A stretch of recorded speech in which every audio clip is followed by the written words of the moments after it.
What I'm about to share is going to raise some eyebrows. Stay with me. On January 1st, 2023, I addressed the United Nations on mental health.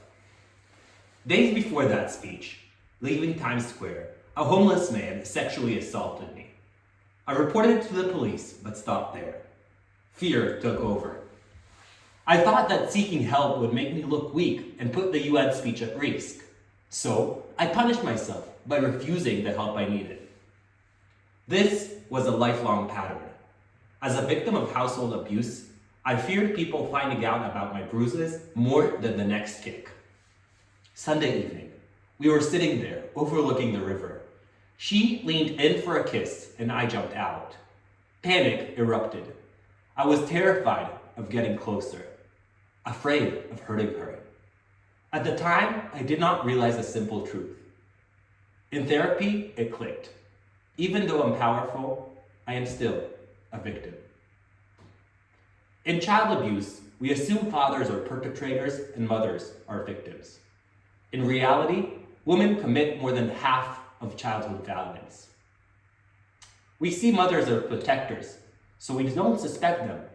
Boys are seen as powerful, so they cannot be victims. We ignore victimhood among the powerful. Consider Prince Andrew. Rightfully, we focus on the harm he caused, but we rarely consider the harm he suffered. Yes, he grew up with a silver spoon, but it was coated with ice. Queen Elizabeth and Prince Philip were mostly absent from his care. He is a victim of a system that valued institutions over individuals. That same system contributed to Princess Diana's death. The crimes described are inexcusable, no matter who committed them. Sexual harassment remains wrong, whether it comes from a prince or from a homeless man in Times Square. Worse, the strongest perpetrators can inflict the most harm. Going forward, a shift towards inclusive victimhood can help some victims seek care and avoid hurting others. Society wants to support the excluded. Most often, we fail the powerless, the underprivileged, and underserved.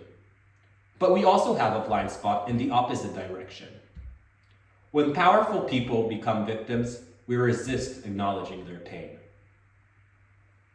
To build a truly inclusive society, we need inclusive victimhood, where everyone's suffering is acknowledged.